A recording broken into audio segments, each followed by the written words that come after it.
Hi, and welcome to this episode of Bill and Kipp's Excellent Adventure. My name is Kipp McClurg, and this is Bill Brunson, and we're pastors at Vestavia Hills United Methodist Church. We're so grateful that you joined us for this episode. We're walking through the Gospel of John, and today we're taking 3 chapters, 15 through 17, and we're still in this what's often called the upper room discourse, which happens where Jesus is with the disciples sharing some of the most really intimate details of his relationship with the Father and how he relates to them and really what it means to be a disciple. And so today we are looking particularly at where he begins to talk about vine and branches, which I guess brings us to what's here on the table. I have to say that whatever free flower arranging course you took, you got your money's worth, because that is not a nice centerpiece for our table. We do encourage people not to give gifts to our family that involve living things that we're supposed to keep alive. Yeah. It is not, my father had the gift, did not pass it down in the DNA. But this one is talking about, Jesus says, I'm the vine, you're the branches. Talking about grapes, and of grapes very much a part of the culture of Israel. And of course you would eat the grapes, you would make wine, and wine was very much a part of the culture. Of course, drinking water was dangerous then, so you would add some amount of alcohol to water on a regular basis just to make sure that you had purified water. And the ancient symbol of Israel in the Old Testament, God was saying that Israel was his vineyard. Yeah. And he was the vine dresser, and Israel was his vineyard. And so now what we have here is, since I have no vine, and we're on a very low. I was trying to catch a flight to Bordeaux to bring something that was fresher. Nice. That would have been but nice. Instead, I stole this. This is a rose branch because roses, they're kind of similar. We call them rose bush, but they're really vine growing out of the ground, and they go every which way. And we have here at the church, we have people who are very much more gifted than you and I, who tend roses as a sort of their ministry to the church. And you can see them out there, and they're having to prune at times, and they cut back, and certain times of the year because pruning is a very much a part of the plant being healthy. Same is true with grapes. Right. So if you're, as I understand grapes, if you have a grape has a sort of a bud coming out, often they'll have 2 sort of small pieces that come off of the vine, and you have to prune one of those 2, or it pulls too much energy out of the plant for you to produce really effective grapes and really robust grapes. Right. You get a better harvest. Yeah. You get a better harvest, a tastier harvest, and all, if you will eliminate one of those at the juncture. And so there is a person who is a vine dresser, whose job it is, and to this day in a vineyard, you can't do this, you can't automate this. Someone has to be able to look at it to see which of those small branches is the healthiest and cut the other one so that the vine can produce the greatest amount. And so Jesus is comparing himself, as the Father had, to this process. And he says, I am the vine, and you are the branches. So kind of walk us through that a little bit. Well, yeah, showing the connection of the disciples to Jesus. They are connected to Jesus. In essence, what you've done here, it's not really getting any nutrients any longer from the rose. We're not even dying on the vine. We're off the vine. Yeah, and we're disconnected. I can hold this forever and wait on it to bloom. It's just not going to bloom. Yeah. And so with Jesus saying he is the vine and the disciples are the branches, the connection to him is the critical piece. Oh, yes, there are going to be things in the disciples' lives that need to be pruned so that they can be the strongest and the healthiest. But they have to stay connected to the vine. And that's going to come up again and again across these few chapters, especially when we get to chapter 17, that connection. And, this is the hope and the prayer of Jesus, that the disciples stay connected to him so that they draw life from him, they grow in him, and they bear fruit for him. What you have here just withers and dies right away from the vine. And really, in all human nature, in all human relationships, as we are disconnected, we tend to wither. Yeah. And you and I have both served in smaller churches by ourselves, where we were the only person there. Mm-hmm. Sometimes that sense of isolation was overwhelming, but we were blessed to have connection with other pastors that sort of help us sort of stay connected. And Jesus is saying that if we're spiritually to blossom, if we're spiritually to grow, it's critical that we stay connected to Him. And so it's a beautiful image of the importance of not isolating ourselves from God. Now, there are a lot of things that can isolate us from God. Mm-hmm. Sometimes a tragedy can make us question, well, Right. does God really love me? Or Right. I Make go us through pull away and become very inwardly focused. I can go through a loss of a relationship, a human relationship, that can make me ask that question. As a pastor, I've had people tell me, I lost a child and I just put God on a shelf, Mm-hmm. and because I didn't know what to do, but what was beautiful were those moments when they reconnected with God, Right. and suddenly that spiritual vitality returned into their lives. And so there are a lot of it's easy. I guess it's really hard work Mm-hmm. to some extent to stay connected to God. Well, and when Jesus is talking to the disciples, because of the nature of how many vineyards were around, and they still grow a lot of grapes in Israel. In the Golan Heights area, there's a lot of vineyards that are there, and they produce wine, that is sold around the world. And so the vines are very dominant there. But it's the same image that the Apostle Paul uses later on. He just shifts the image. While talking about vines, very much what the disciples would have understood, I'm the vine, you are the branches, stay connected. The Apostle Paul, when he's in Corinth, where they actually have a shrine to a Greek god there, where they talk about the body and the issues of the body that may need to be healed and things like that.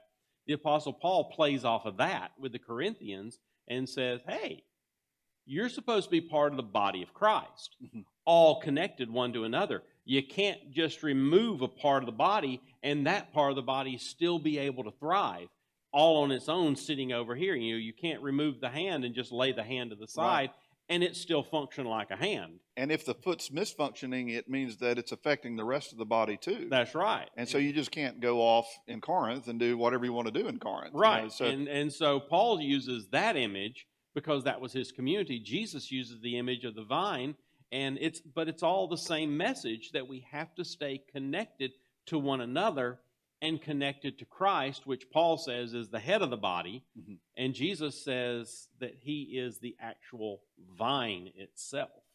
We're all tied in. So that's one of the pieces of teaching that happens in the discourse. Another one is this whole idea of servant friend. And he's trying to sort of shift their thoughts. He's getting ready to leave. Mm-hmm. And he's been their rabbi. Right. And he's wanting them to really step out of that student role and step into that leadership role and step into a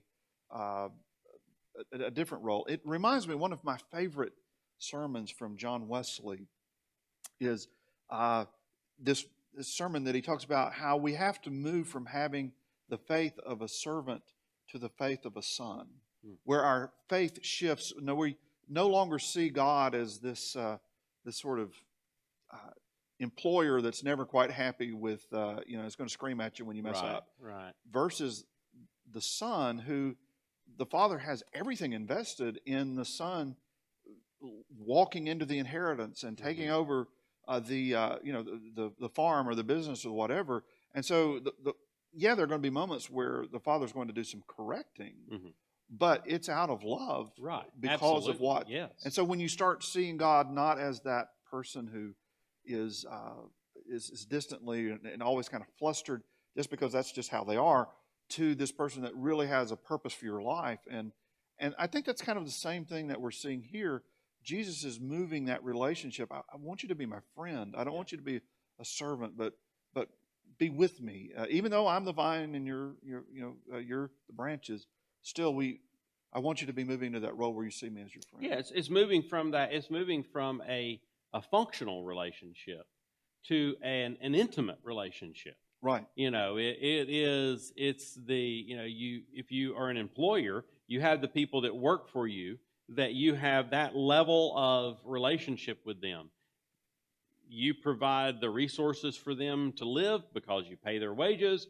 They provide you the skill that you need to accomplish your task. It is a relationship, but it's all functional.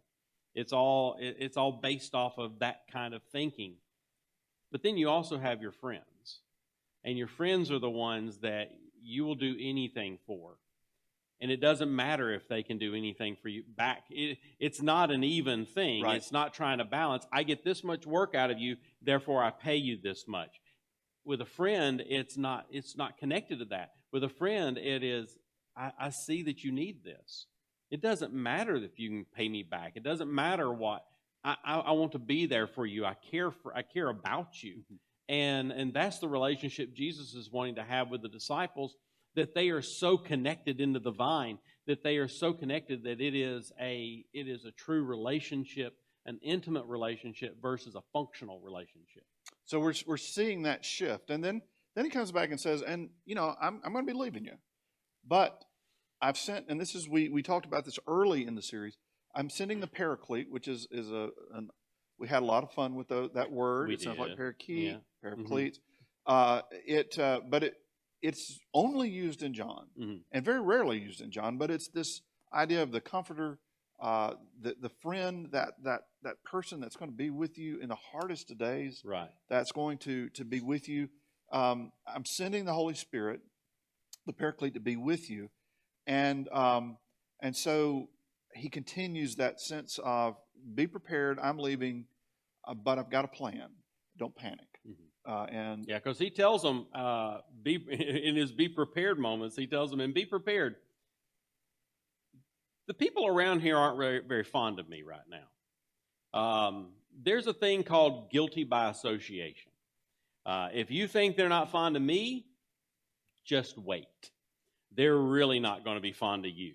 And so it is that connected, trying to keep them connected one to another and letting them know that the Paraclete will be with them. The Comforter, this friend that will stay with them always, is going to be there when the world turns against them.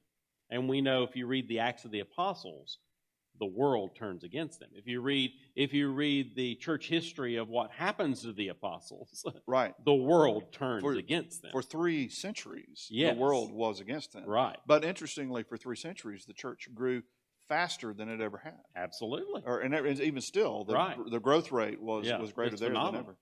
So chapter 17 is an interesting one as you continue to move through this. They're still in the upper room, and Jesus begins this prayer for himself, and it's fascinating to look at he and the relation he has with the Father, similar to other language that we've seen earlier in John. But then he adds a prayer for the disciples because they're going to be facing. He knows he has a sense of what he's about to face, and then again, guilt by association, what those disciples are going to face. And then he prays, interestingly, for all the believers, the ones that maybe not believers, the ones like us. And he is praying for them and for their growth and for their strength in the midst of everything to come. And he prays that everyone, the disciples, and all believers who come after, that line that he says is that they will be one, as he's talking to God, they'll be one as we are one.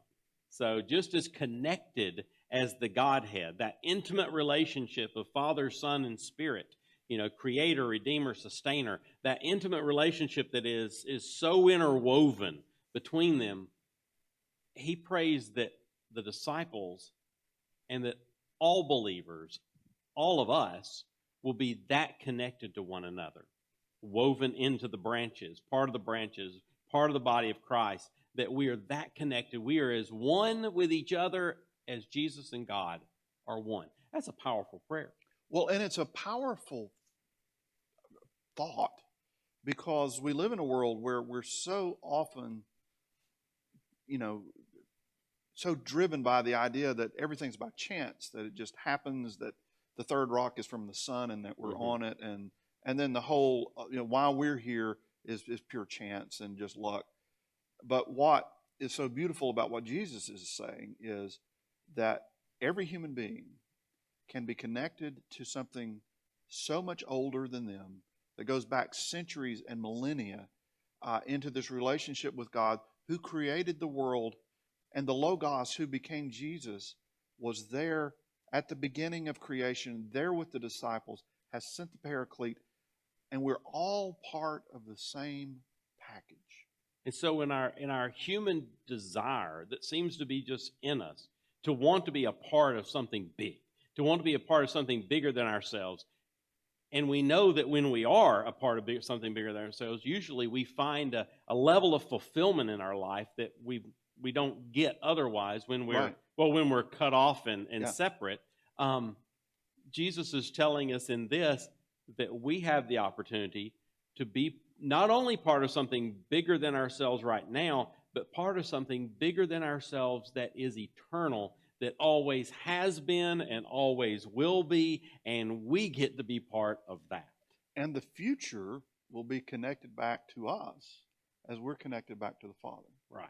What an incredible and exciting way to live. It is, absolutely.